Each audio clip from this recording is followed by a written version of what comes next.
ଆମେ memory power ବଢେଇ ଦେବୁ, ଆମେ ଆମ ଆଇକ୍ୟୁ ପାୱାରଟାକୁ ବଢେଇ ଦେବୁ, ଆମକୁ କିଛି ମେଡିସିନ ଦିଅନ୍ତୁ। ସେମିତି କିଛି ମେଡିସିନ ନଥାଏ। ସେଟା ହଉଛି ଗୋଟେ ଭୁଲ ଧାରଣା ଯେ ଆମେ କିଛି ମେଡିସିନ ଖାଇ ମେମୋରି ବଢେଇ ଦେବୁ। ଯଦି ମେମୋରି ବଢେଇବାକୁ ଚାହୁଁଛନ୍ତି,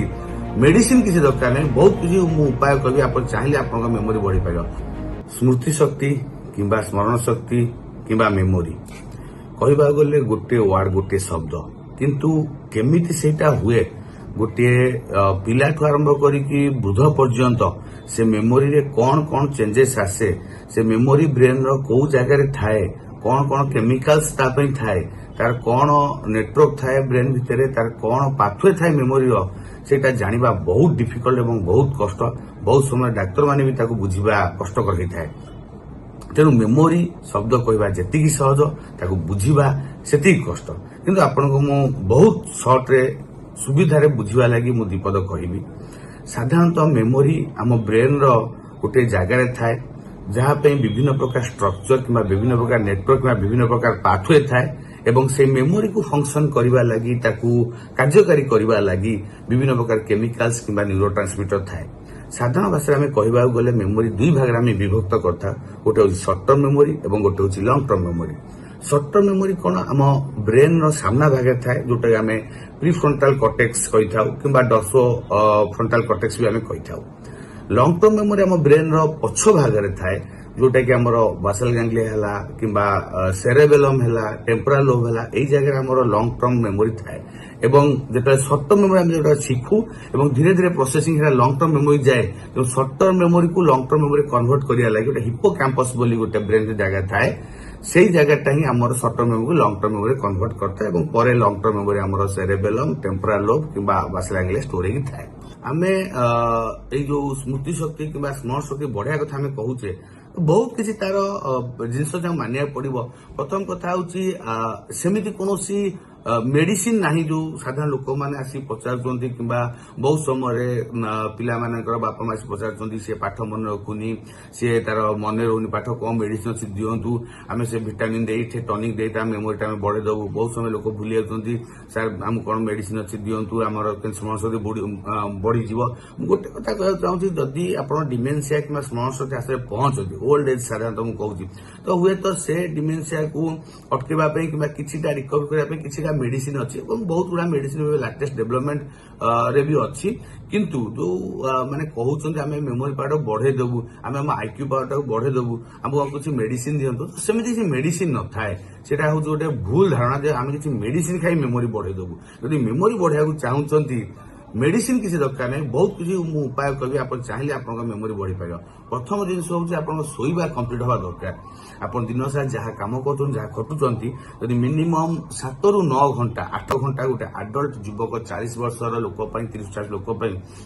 ଯଦି ଆପଣ ମିନିମମ୍ 7-8 ଘଣ୍ଟା ରେଷ୍ଟ ନ ନେବେ, ତ ଆପଣ ମେମୋରି ଉପରେ ବହୁତ ଚାପ ପଡିପାରେ। ତ ଶୋଇବାଟା ସବୁଠୁ ଗୁରୁତ୍ୱପୂର୍ଣ୍ଣ ଜିନିଷ। ଗୁରୁତ୍ୱପୂର୍ଣ୍ଣ ଜିନିଷ ହଉଛି ଏକ୍ସରସାଇଜ। ଆମେ ସାଧାରଣତଃ କହିଥାଉ ଯେ ଗୋଟେ ସପ୍ତାହରେ 150 ମିନିଟ ଆପଣଙ୍କର ଡେଲି ମାଇଲ୍ଡ ଆରୋବିକ୍ ଏକ୍ସରସାଇଜ କଥା କୁହନ୍ତୁ କିମ୍ବା 75 ମିନିଟ ଭିଗରସ୍ ଆରୋବିକ୍ ଏକ୍ସରସାଇଜ କଥା କୁହନ୍ତୁ, ବଟ୍ ମୁଁ ଆପଣଙ୍କୁ ସଜେଷ୍ଟ କରିବି 150 ମିନିଟ ଆପଣ ମାଇଲ୍ଡ ଆରୋବିକ୍ ଏକ୍ସରସାଇଜ କରନ୍ତୁ, ଯୋଉଟା ଆମର ନର୍ମାଲ ଚାଲିବା କଥା କୁହନ୍ତୁ, ନର୍ମାଲ ଟିକେ ଜଗିଂ କଥା କୁହନ୍ତୁ, ସାଇକ୍ଲିଂ କଥା କୁହନ୍ତୁ, ଯାହା ବି ହଉ। ତେଣୁ କହିବାକୁ ଗଲେ ମାନେ 30 ମିନିଟ୍ସ, ସପ୍ତାହକୁ 5 ଦିନ 30 ମିନିଟ୍ସ ଆପଣ ଏକ୍ସରସାଇଜ କରିବେ, ତ ନିହାତି ଭାବରେ ଆପଣଙ୍କର ମେମୋରି କିମ୍ବା ଆପଣଙ୍କର ସ୍ମରଣ ଶକ୍ତି ବୃଦ୍ଧି ପାଇବାରେ ବହୁତ ସହାୟକ ହବ। ଦ୍ୱିତୀୟ ଗୋଟେ ପଏଣ୍ଟକୁ ଆସିବି, ଖାଦ୍ୟପେୟ। ଖାଦ୍ୟପେୟର ନିୟମିତତା ଏବଂ ସନ୍ତୁଳିତତା ନିହାତି ଦରକାର। ଯଦି ଆପଣ ଭଲ ପ୍ରୋଟିନ ଯୁକ୍ତ ଖାଦ୍ୟ ଖାଇବେ, ଯୋଉଟା କି ଆମର ବ୍ରେନରେ ଯୋଉ କେମିକାଲ୍ସ ଥାଏ, ଯୋଉଟା ମୁଁ କିଛି ସମୟ କହୁଥିଲି ଏଷ୍ଟିଲ କୋଲିନ ହଉ କିମ୍ବା ଗ୍ଲୁଟାମେଟ ହଉ କିମ୍ବା କାଟେକ୍ଲାମିନ୍ସ ହଉ, ସବୁ କୋଉଠି ନା କୋଉଠି ଗୋଟେ ପ୍ରୋଟିନ ସିନ୍ଥେସିସ୍ ହେଇକି ସେଠୁ ହୋଇଥାଏ। ପ୍ରୋଟିନର ସବୁ ଗୋଟେ ପ୍ରଡକ୍ଟ। ତେଣୁ ଆପଣ ଯଦି ହାଇ ପ୍ରୋଟିନ ଡାଏଟ୍ ଖାଇବେ, ତ ନିହାତି ଭାବରେ ସେଇଟା ବି ଆମର ସ୍ମରଣ ଶକ୍ତି ଉପରେ ବହୁତ କିଛି ଭଲ ପ୍ରଭାବ ପକେଇଥାଏ। ତଥା ଆପଣଙ୍କର ଯୋଉ ଆମର ବ୍ରୋକୋଲି ରହୁଛି, ବିଭିନ୍ନ ପ୍ରକାର ଅକ୍ରୋଟ ରହୁଛି, ବିଭିନ୍ନ ପ୍ରକାର ପଲସେସ୍ ରହୁଛି ଏବଂ ଭେଜିଟେବୁଲ୍ସ ବି ଯାହା ବିଭିନ୍ନ ପ୍ରକାର ରହୁଛି। ତେଣୁ ଏଇ ସବୁ ଭେଜିଟେବୁଲ୍ସ, ପଲସେସ୍ जिनस ए सब जिनस आप किसी मात्रा खाइबे ड्राई फ्रुट्स बहुत समय डार्क चॉकलेट जो सेरोटोनिन गोटे थाए केमिकल्स तेणु ए सब जिनस आपन स्मरण शक्ति गोटे भल जिनिस एवं जदि आप माने सब चेष्टा करेंगे जे लो कार्बोहाइड्रेट और लो फैट डाइट खाइले कहीं सेटा कौन हम ना ब्रेन सर्कुलेसन टाक बहुत मात्रा कमे दो जोटा कि मेमोरी धीरे धीरे कमिबारे भी असुविधा धीरे धीरे भी कमी पारे तेणु हाई प्रोटीन डाइट आम खाइबा द्वितीय जिन हूँ सब मुख्य जिन हूँ सब बेल आम गोटे सोशियालाइज होकर आपड़ जब आइसोलेट होते आपंकर ब्रेन में प्रेसर बढ़ डिप्रेशन बढ़ चिंता बढ़ सोशियालाइज हवा समस्त सहित आम इंटराक्शन करवा कहीं आम पे कही जन्म है बेले पिला बुद्धि हाँ लगे आप पिला सहित सब कथा हूँ सोशियालाइज करूँ पिला अन्य सहित कथा खेल दिखाँ क्या से सब जिन द्वारा कौन होता है ब्रेन जो कहली जो किसी स्ट्रक्चर नेटवर्क से धीरे धीरे गोटे एक्सरसाइज नेटवर्कटा बढ़ी थाए तेणु से गोटे उपाय जे आप सोशियालाइज हे लोक सहित इंटराक्ट करेंगे तो सेटा भी आप मेमोरी को भी वृद्धि करें रियल्स माने कौन सी जिन आम जदि सब आम गोटे माने सब माइंड टाक एक्टिव रखा जमी कि जो मैंने तो पाठपाठ पढ़ुं ठीक अच्छी जो मैंने स्कूल कॉलेज गोइंग पिला अच्छा कि जो अन्य प्रोफेशन अच्छा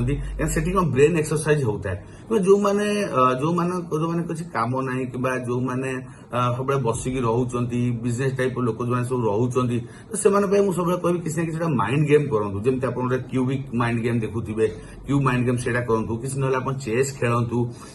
किसी ना विभिन्न प्रकार जो माइंड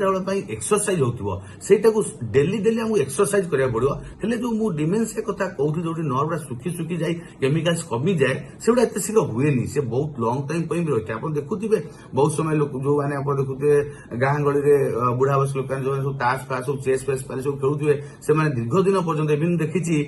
90 वर्ष पर्यंत भी 100 वर्ष पर्यंत भी डिमेंशिया डेभलप होनी तेणु यहाँ गोटे कौट ना कौट गोटे ब्रेन एक्सरसाइज जोटा कि आम सब